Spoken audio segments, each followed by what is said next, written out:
On a reçu un message venant de plusieurs personnes, particulièrement des messages qui m'ont touché. Je pense que votre intervention pourra aider. Il s'agit d'un Jérôme Gabonais. J'ai aussi reçu des messages très similaires venant de Marc, qui est comorien, et un message venant de Luc, qui est haïtien. Alors, il s'agit ici de jeunes personnes qui n'ont pas nécessairement fait l'université ou qui n'ont pas eu la chance de finir l'université pour plusieurs raisons. Faute d'argent, faute de famille, de difficultés et tout le reste. Et ils sont victimes de discrimination. On doit le dire comme ça. Il y a l'un qui a perdu sa fiancée parce que la famille n'était pas d'accord. On trouvait qu'il n'était pas assez intellectuellement poussé pour avoir une telle fille parce qu'elle avait, Masters plus 5. Donc, on a trouvé que le monsieur n'était pas assez intelligent ou pas assez cultivé pour la femme. Il y a un autre monsieur qui dit avoir perdu espoir parce qu'il a perdu son boulot, il ne sait pas comment avancer, est-ce qu'il pourra réussir dans la vie parce qu'il a perdu ses parents, il n'a pas fait l'école, enfin, il n'a pas fait l'université, et est-ce qu'il y a espoir pour ces genres de personnes, pour globaliser. Il y a beaucoup de personnes qui aujourd'hui vivent les mêmes conditions. Je pense que votre intervention dans cette histoire pourrait peut-être aider. Ok. Tu sais que je suis un peu exaspéré d'écouter ces genre d'histoires parce que ça me fait mal. Moi, je suis contre l'injustice sociale. Ok. Et vous savez, j'ai bien entendu ce que vous venez d'été avec attention. Cependant, ce que je voulais dire ici, on doit signaler que les intellectuels sont les gens rares dans la vie. Les intellectuels sont des gens rares. Sont rares. Okay. Tout le monde n'est pas intellectuel. Ok, intéressant. Comment vous expliquez ça? Tu peux être intellectuel sans pour autant aller au bas de l'école. Parce que l'intellect, c'est la capacité cognitive élevée. Vous voyez. Et l'intelligence est innée. Donc tu peux ne pas aller au bas de l'école, mais tu es intellectuel. Tu peux être intellectuel sans aller au bas de l'école. Oui, parce que les bas de l'école, c'est quoi? Oui. Si c'est les études qui faisaient des hommes intelligents, brillants, tout le monde devrait être intelligent. Parce que la plupart des gens, 80% des gens, ont côtoyé les bas de l'école. 80% des gens côtoient les bancs de l'école. Oui, okay. dans le monde moderne. D'accord. Mais si vous regardez leur vie, leur capacité cognitive, mais c'est zéro. Il y a des gens avec qui, Monsieur Robert, par une entrevue seulement comme ça, vous vous rendez compte que quelqu'un qui brandissait son niveau d'études, il a un doctorat, il a une licence, mais c'est un peu causerie, vous vous rendez compte que son niveau est peut-être des garçons de maternelle.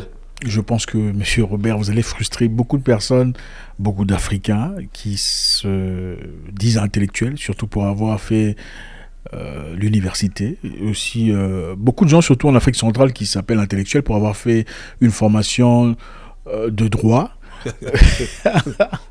Donc, vous nous dites là que intellectuel n'a absolument rien à voir avec les études formelles. Tu peux être intellectuel sans pour autant aller au bas de l'école. Ok. Mais d'abord, ce n'est pas les études qui rend un homme intelligent.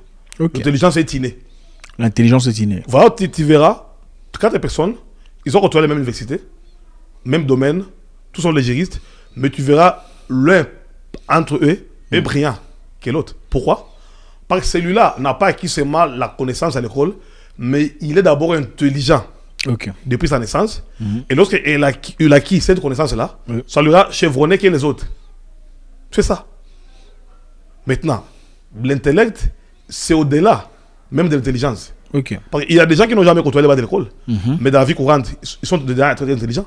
Si vous êtes avec eux, tu verras quelqu'un qui n'a pas eu même un bac, un diplôme d'État, mais qui est très intelligent. Mais qui est intelligent même plus que quelqu'un qui a un PhD. Très intelligent. C'est là, maintenant, corrobore ce que je suis en train de dire ici. Mais comment ça se fait qu'aujourd'hui, beaucoup de personnes en tout cas, ont tendance à donner beaucoup plus de poids, beaucoup plus de respect à une personne qui a fait l'école?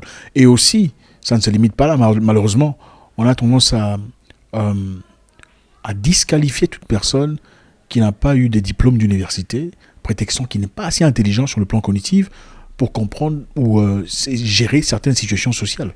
Comment est-ce que ça se fait? Mais je vais te dire une chose qui va te choquer. Oui. Tu le connais d'ailleurs. Il a les statistiques. Ils n'ont jamais fini l'université ni le secondaire. Mais ils ont excellé dans leur vie. Pourquoi? Parce que ces gens-là sont les intellectuels. Ok. Non, il est vrai qu'il y a beaucoup de personnes qui sont beaucoup de personnes proéminentes aujourd'hui qui sont respectées dans la société, qui n'ont pas nécessairement fini leur cours d'université. Et ça, nécessairement, je voudrais m'adresser à nos frères, notre jeune frère Luc et Marc, et aussi celui de l'IT, j'ai oublié le nom. Il y a beaucoup de gens proéminents en société qui ont fait de grandes choses, beaucoup de gens que vous connaissez d'ailleurs, qui n'ont pas nécessairement fini l'université. Okay, pour exemple, pour faire vite, d'ailleurs, je pense que ça pourrait peut-être compléter ce que vous dites. Il y a par exemple Thomas Edison, vous connaissez Thomas Edison, créateur de l'ampoule, entre parenthèses. Bon, Thomas Edison, après avoir enregistré 1000 inventions en son nom, n'a jamais fait l'université. Bon, c'est vrai que l'histoire de l'ampoule est discutable, mais bref, vous comprenez un peu ce qu'on veut dire. Il y a Albert Einstein, qu'on respecte beaucoup, le physicien, lauréat du prix Nobel pour sa célèbre théorie de la relativité, très intelligent, n'a jamais fait l'université. Il y a John D. Rockefeller qui est numéro 1, pionnier, premier milliardaire américain, self-made, n'a jamais fait l'université. Rockefeller, vous connaissez. Bon, il n'est pas nécessairement quelqu'un de bien socialement, mais il n'a pas fait l'université. Le Walt Disney pour les films et la production des cartoons, n'a pas fini l'université. Disney. Richard Branson, pour n'en citer que quelques-uns. Richard Branson, c'est créateur de Virgin Money, Virgin Atlantic, Virgin Espace et tout ça, voyage dans l'espace, et aussi souffrant de dyslexie, s'il vous plaît. La dyslexie est une condition de difficulté, je ne suis pas médecin, mais visuelle et de compréhension. C'est-à-dire, quand vous voyez au tableau écrit chat, vous comprenez ce que c'est chat, C-H-A-T. Oui, trouble de l'écriture aussi. Une personne atteinte de dyslexie a difficulté à déchiffrer ce qui est écrit sur le tableau. Donc, il a des difficultés de compréhension. Si vous pensez que l'école est difficile, imaginez une personne atteinte de dyslexie. Mais Richard Branson, malgré cette condition, malgré le fait de n'avoir jamais fini l'université, est un milliardaire en dollars. Donc, en ne parlant que d'argent, il y a beaucoup de personnes. Il y a Bill Gates qui n'a pas fini l'université. Allez-y, monsieur. Tu sais, tu as évoqué un sujet très pertinent là-bas. Vous savez, tu ne verras jamais quelqu'un qui n'a jamais été au bas de l'école discriminer quelqu'un qui a étudié. Tu sais pourquoi? Parce que l'éducation a aussi ses conséquences. C'est une bonne chose. Il faut aller au bas de l'école parce que ça te donne l'amabilité d'écrire, de lire, d'être cohérent dans la vie quotidienne. C'est une bonne chose, n'est-ce pas? Maintenant, mais l'éducation aussi nous écarte en réalité. Voilà pourquoi tu verras les gens qui ont étudié sont obstinés, trop orgueilleux. Pourquoi? Parce que les gens qui ont un diplôme, c'est ça. Parce que les études les ont rendus esclaves. Tu verras un médecin qui te dit tous ces arguments, c'est qu'on nous a enseigné. Nous, en médecine, on nous a dit ça. Donc, il n'a plus la capacité de réfléchir tout seul. Donc, il devient esclave de ce qu'on lui a enseigné. Tout à fait. C'est quasiment impossible de persuader un médecin. De convaincre un médecin sur une théorie qui est peut-être prouvée, mais qui ne lui a pas été enseignée. Voilà, qui n'a pas été enseignée. D'accord. Pourquoi? Parce qu'ils ont été esclaves de ce qu'on lui a enseigné. Même le juriste te dit, la loi dont nous étudions aujourd'hui, c'est la loi romaine. Je ne sais pas qui avait créé cette loi-là, mais beaucoup de gens sont victimes aussi aujourd'hui de la loi. Beaucoup de gens sont emprisonnés au moment où ils sont innocents. Parce qu'il y a une loi que quelqu'un nous a enseignée. Et on est esclave de cela.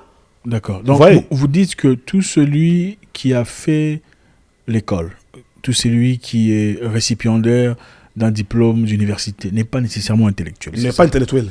Ok. Et vous pouvez avoir des gens qui ne sont pas nécessairement des gens qui ont des diplômes d'université, qui sont des gens particulièrement intelligents, qui sont des intellectuels. Oui. Parce que l'intellect n'est pas donné à tout le monde. L'intellect n'est pas donné à tout le monde. Rares sont les intellectuels. Ce sont les gens rares dans ce monde. Ok. Avec ça, je pense qu'il est important de dire que nous prônons l'amour des études, c'est-à-dire il faut aller à l'école si vous pouvez. Okay. Si vous avez les capacités, aller à l'école c'est bien. Sur le plan formel en tout cas, il est important d'avoir son diplôme ou ses diplômes si c'est ce qui vous intéresse, mais que cela ne soit pas un mur. Ou bien un sujet de discrimination. Un sujet de discrimination ou un poids sur lequel on mesure les capacités d'une personne ou d'une autre. C'est-à-dire il y a des gens qui sont assez intelligents, assez futés, assez doués, sans avoir nécessairement été à l'école. D'ailleurs, je vous dis qu'il y a beaucoup de personnes qui sont autodidactes, qui ont fait des grandes choses dans la vie. Oui. Des gens qui ont pu capitaliser et obtenir beaucoup de connaissances sans avoir été encadrés par quatre murs. Oui, oui. Okay, on dit que l'école, c'est un endroit où on apprend à répéter certaines histoires entre quatre murs, simplement. Nous limitons ainsi de la capacité de liberté de penser, liberté d'explorer, d'exploiter ce que la vie a à offrir. Et l'intelligence, c'est la capacité de savoir résoudre les problèmes de la vie. C'est simplement ça. De s'adapter aux choses nouvelles. Ok. Donc, il est bien d'aller à l'école, je trouve, en tout cas, à mon avis, pour acquérir certaines connaissances technologiques, par exemple, certaines connaissances de physique, de biologie, biochimie, dans ce sens-là, plus technique. Mais cela, évidemment, ne contribue pas nécessairement ou n'affecte pas nécessairement la capacité cognitive d'une personne. Et pour aller très loin, tu n'as jamais vu quelqu'un, un villageois, qui n'a jamais été au bas de l'école. Mais suite à une conversation avec lui, tu te rends compte que le monsieur, c'est un génie. Oui. Pourquoi? Parce que le monsieur, là, il est un intellectuel. Oui. C'est important de le dire. Il n'a jamais étudié. Tout à fait. Mais à distance avec lui, tu te poses la question, mais qui est cet homme? Oui. Et en parlant ainsi, vous m'inspirez parce que déjà là, nous vivons dans un spectre francophone, là où les gens carrément pensent qu'en parlant français de manière courante ou comme un français, on est intelligent. Non. L'intelligence, en tout cas chez les francophones, surtout en Afrique, on pense qu'intelligent c'est celui qui parle bien français. Loin de là. Qu'en dira-t-on d'un Français né et grandi en France, qui parle français couramment parce que c'est sa langue maternelle, mais il n'a jamais été au bas de l'école? Okay. Ça fait de ces Français-là intelligents ou intelligentes? Non. La langue, c'est l'habilité. Il y a des gens qui n'ont pas l'habitude d'apprendre la langue facilement. Okay. Mais cela ne doit pas sanctionner que ces gens soient intelligents. Mais qui sont très intelligents. Il y a des voyous qui parlent bien l'anglais. Oui, tout à fait.